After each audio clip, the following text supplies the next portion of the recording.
everybody, you guessed it, welcome to another video. So today we're doing one of our little comparison videos. We're putting the Avalon WLS400, which is a take on an NSI Water W400, but it's more like an LPH 400 or a WBX, WB type W400, or the Kiwami 4, the newer versions of those. So it's a split tip gun. It actually has a 4 split tip, which is similar to the same as the LPH 400 and some of the WS series NSI Waters. So that, in my mind, is what it's trying to copy.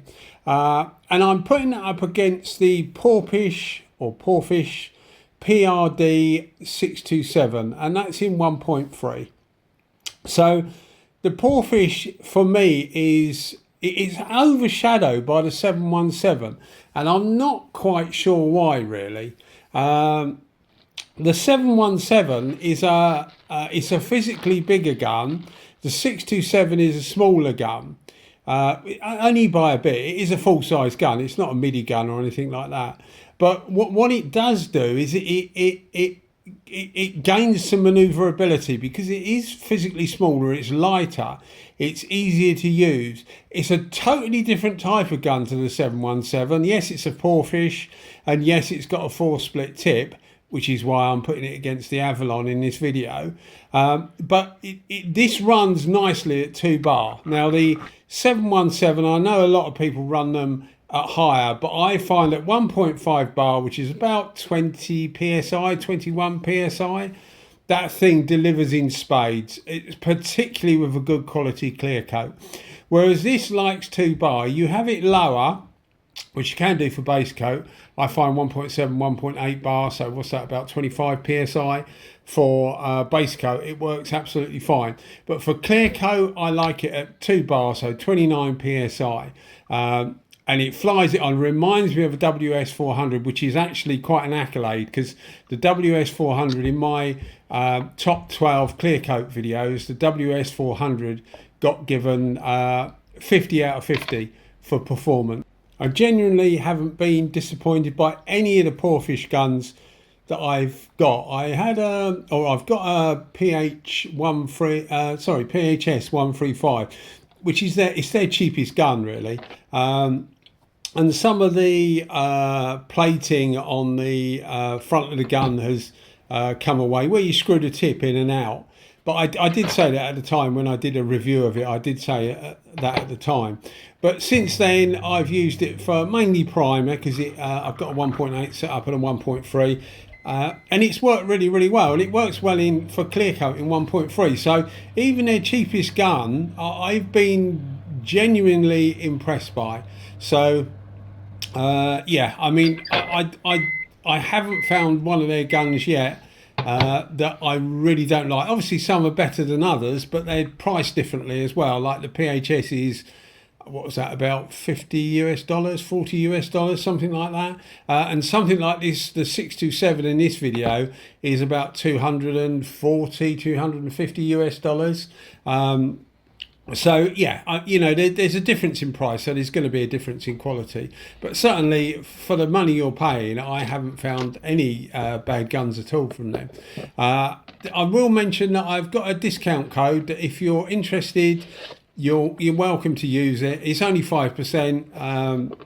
It's not a lot of money, I do realise that. But I'll put a link in the description. Now, they've given me a link that should automatically apply the discount code, because I had a few problems with people messaging me to say that the discount code wasn't working. I thought, well, maybe they've stopped it, but it turns out they haven't stopped it. But I think people are putting in Pete's Hobbies, and it's actually Pete Hobby. Anyway, there's a link in the description, so if you want to get that 5% discount code and you want to use my discount code, then give it a click and it should automatically apply it when you go through to their website. So we're starting off with the Avalon, and I will explain the reasoning behind putting these two together at the time. When I first got this Avalon, I paid about $140 for it, which I know isn't loads of money, but it's quite expensive compared to some of the guns. And I was quite disappointed by it. Not necessarily performance, it actually performs quite well. It doesn't perform as well as the 627 in my opinion, but it actually performs quite well. It still tends to like its pressure, so it's no LPH400, although you would think that's what it's trying to mimic. But what I was most disappointed with really was the build quality of it, because I thought, well, I'm paying $140 for it's not a Chinese gun, it's a Taiwanese gun, but I'm paying that much money for a Taiwanese gun. I would have thought it would have been better made. The plating on it looked like they hadn't actually finished the aluminium properly before they plated it. Not that it was coming off, but it was a bit lumpy in place. It just hadn't been, they hadn't taken the edges off when they took it out the mould, that sort of thing, And I was just a bit disappointed with it, build quality wise, and not overly impressed performance wise, although as I said, it is actually quite good.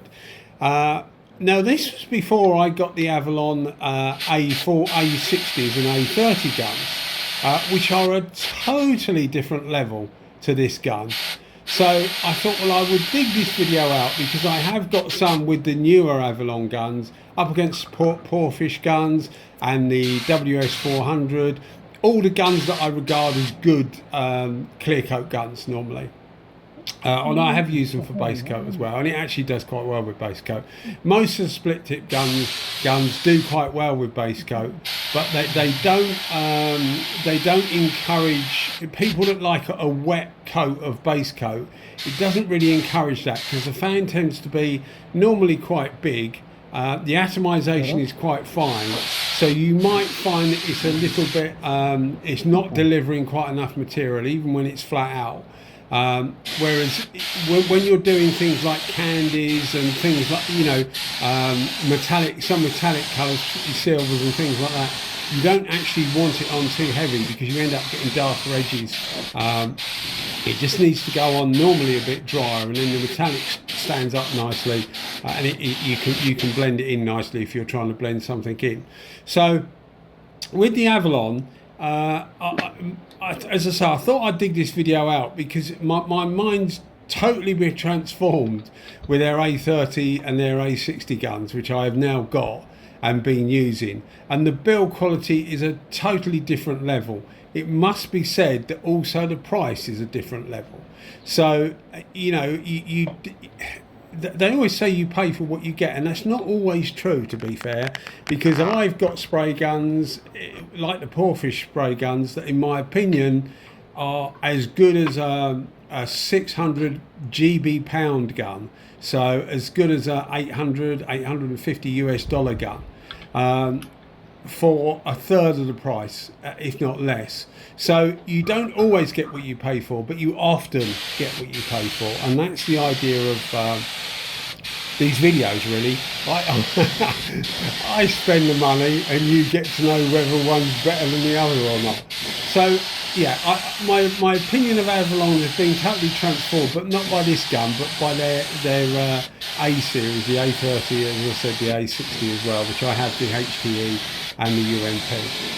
I'll try and remember to put a link in the description because I've got a video up of a couple of them, which you can see. I've got other videos that are being done because I've used them quite a bit recently. All the guns I get new, I try and use them as much as I can so that I can make an informed decision and do a video where I actually sound like I know what I'm talking about. And hopefully I do know what I'm talking about to a degree anyway, certainly in my little world. So this is the WLS400, and as I said, it's actually not a bad gun. I'm just disappointed with the finish of the gun rather than the finish that the gun actually gives. I mean, looking at the price of these, I've seen these at like $95, and that's when there's like a special offer on AliExpress or something like that. And at that price, it's actually a good gun. As you can see, it gives a really, really good finish. Yes, this is a flow coat, but it's a Upol 2081, which is a cheap clear coat. Somebody said to me the other day, well, why do you use a Upol clear coat? Because it's absolutely rubbish. And that's one of the reasons I use it. A, because it's cheap, so doing videos like this, it's quite cheap.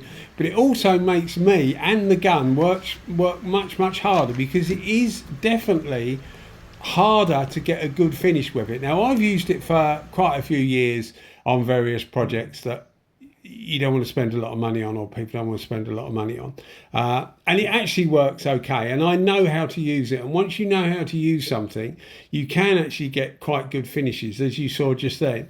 It's a super flat finish, and I know it's a flow coat, but it still makes the gun, in my opinion, makes the gun work harder for a better finish. Both of these guns, and I find it particularly with split tip guns, both of them will give a far better finish with a better quality clear coat.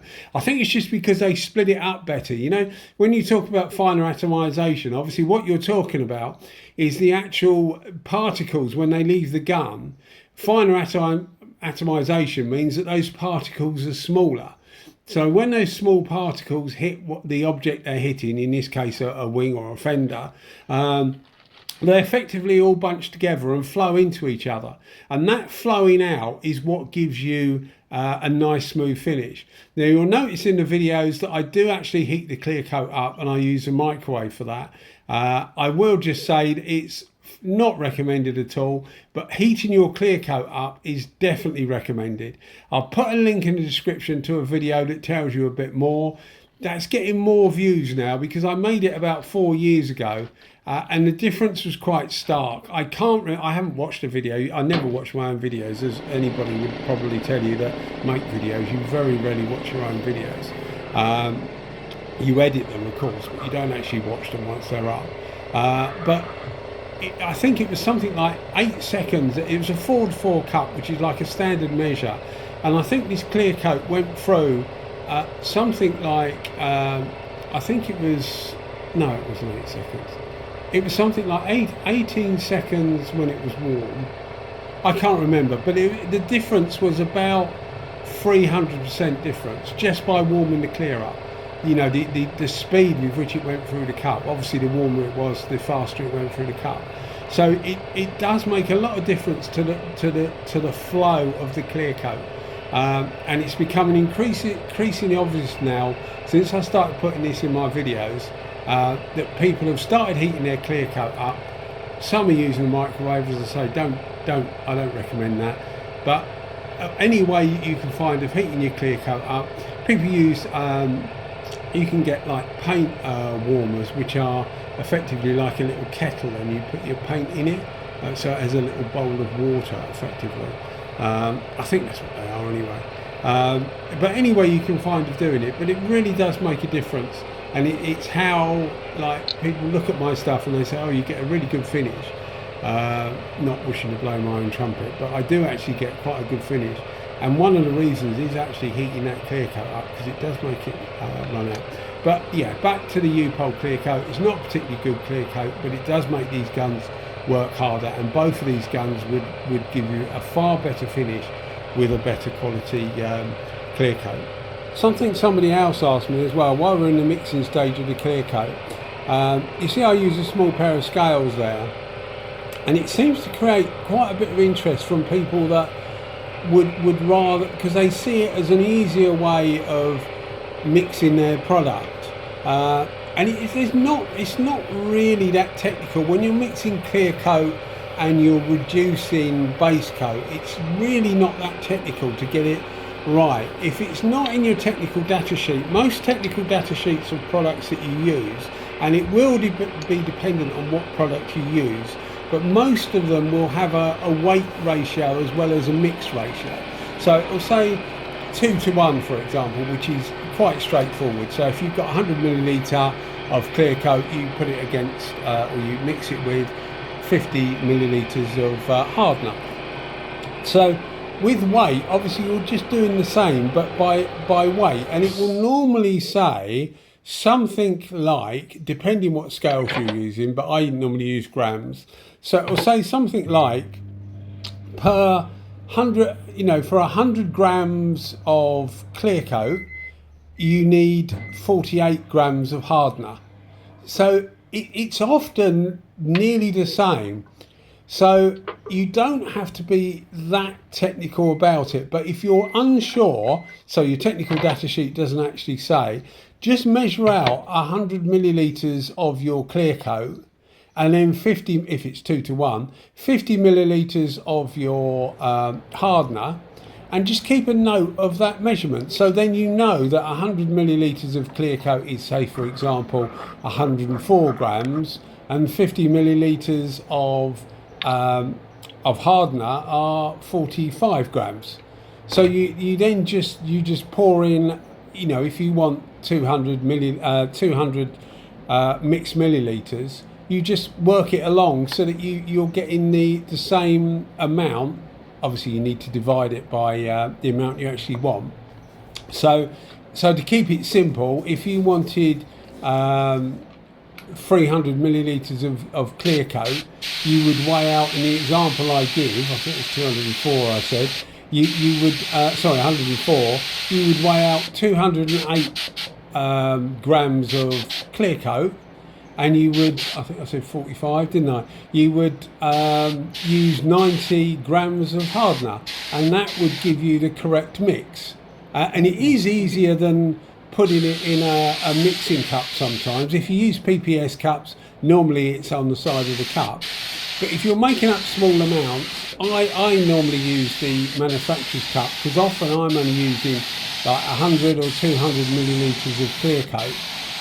And if you're applying that into layers, then you can just put a really small cup on there, easy to clean, and it's just easy to do. So I don't use PPS cups as much as most people do. And it also allows you, or what I was trying to get onto, is it also allows you the fact that you can use the any cup within reason to measure your stuff out. So you're not paying the amount of money painters cups often cost. So now, going on, I know I've gone off topic, and I do apologise for that. Hopefully it was useful to some people. Now, 627. So we're going on to the 627. You've already seen the first coat. But what you will see with this gun is, as I said, it runs at 29 PSI. It's for a split tip gun, it's actually quite fast. I think it's quite fast. I find it faster than the 717, but I think that's because I run it at I run the 717 at a lower pressure, the PRD717 at a lower pressure.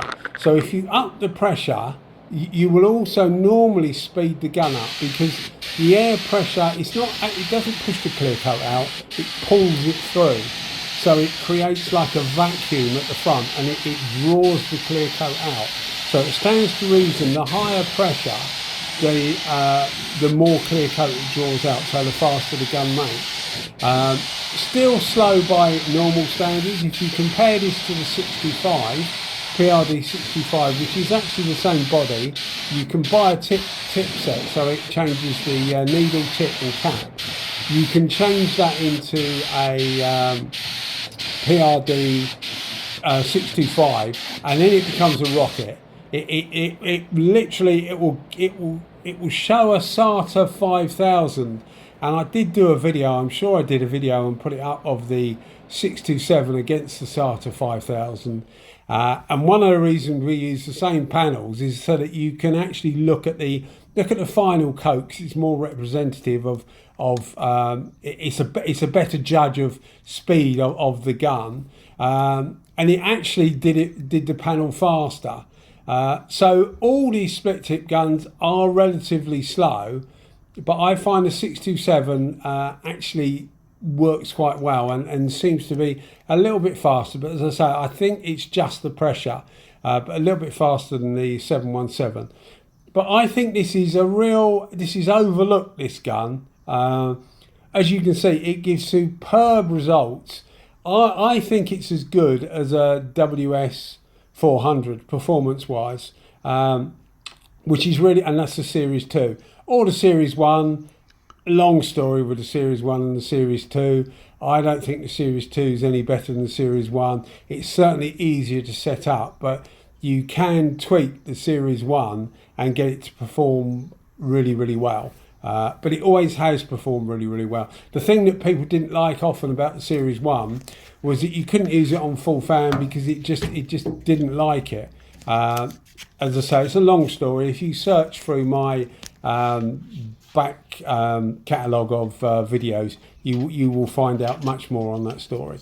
But you can see that the Porphis has a slightly smaller fan, and that's probably what makes it feel a bit faster as well than the WLS400. I only put these two together because at the time, as I said, this thing was about 145 US dollars, and the Pawfish was about 245 US dollars for the WS400, and about 235, I think, for the PRD625. So they're not directly competing against each other, but yeah, I mean, as you see, they both give superb results. This is off the gun finish. Everything you will always see in my videos, I'll never show you anything that's polished unless I say to you this has been flatted and polished afterwards, because to me it's absolutely pointless, because the idea of my videos is for me to tell you about the gun, so it needs to be the finish of the gun. So you will see the odd run and you will see the odd nib, although both of these came out super clean and had no runs whatsoever. And this is a lovely colour. I do love this colour. But yeah, as you can see, both of them give great results, but I would give it to the PRD627 simply because I just have much more faith in the gun. I've used it quite a lot. I've used all my Porphis guns quite a lot, and I've had no problems with them at all. Anyway guys, thanks for watching as always. Cheers, bye bye.